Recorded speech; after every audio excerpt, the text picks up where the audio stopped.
There's a moment in many blended families that no one prepares you for. Not the wedding, not the early adjustment, but the point where something breaks. It's rarely loud at first. It shows up in tension, in distance, in words that land wrong or linger too long. And as a stepmom, especially through the teen years and into adulthood, you realize something difficult. Relationships in blended families are not just complex, they are fragile. And when they're harmed, the impact doesn't stay contained, it echoes. We talk a lot about how to build relationships in blended families, but we avoid talking about what happens when those relationships are strained, fractured, or even severed. Because the truth is, when a stepmom relationship is damaged, whether through conflict, misunderstanding, loyalty binds, or years of unresolved hurt, it doesn't just affect that one connection. It changes the emotional climate of the entire family. In the teen years, conflict can feel sharp and personal. Teenagers are already wired to question authority, to push boundaries, to define who they are.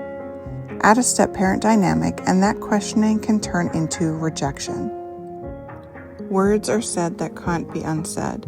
Lines get drawn, and what makes it uniquely painful for stepmoms is this. You may carry responsibility without having the same secure foundation of unconditional love to fall back on. So when things break, they can break fast and deep. And then those teens grow up. Adulthood doesn't automatically heal what was damaged. In many cases, it simply hardens it. Distance becomes normal. Silence becomes easier than repair, and the absence of a relationship starts to shape real life in tangible ways. Who shows up to holidays, who's included in milestones, who's acknowledged in family narratives, and who is quietly left out. For stepmoms, this can create a kind of invisible grief. You're mourning something that is still technically alive, but not accessible. You may still love them, still think of them, still hope for something different, while simultaneously learning to live without a place in their day-to-day lives. And that tension can spill over into your marriage, your sense of belonging, even your identity within your own home. Because when a relationship with a stepchild is harmed, it doesn't exist in isolation.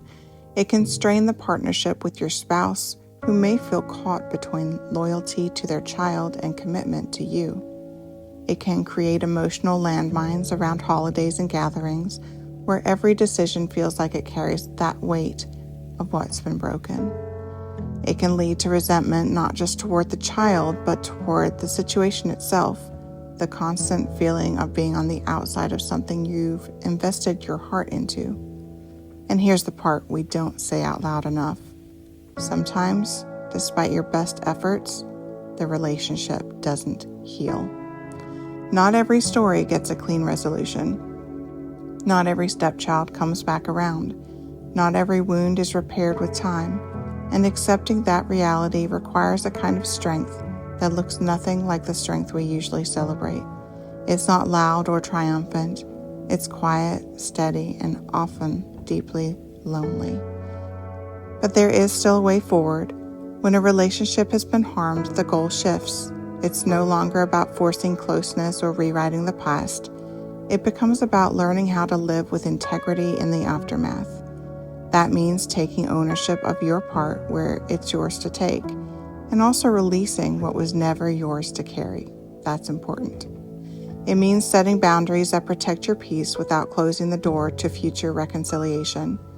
It means allowing yourself to grieve the relationship you hoped for, while still being open to whatever version of connection might be possible later. Because harm doesn't erase the significance of the relationship, it highlights it. And sometimes the most meaningful thing you can do is choose not to let that hurt define the rest of your life. To continue showing up in your marriage with honesty, to build a home that isn't shaped solely by who is absent, but by what is still present. To hold space for the possibility of repair without putting your life on hold waiting for it. So if you're a stepmom, like I am, carrying the weight of a relationship that's been damaged, I want you to hear this. The impact is real. It's not small, and it's not something you just get over. But it also doesn't have to be the end of your story, because even when something in your family breaks, you still get to decide what you build from here.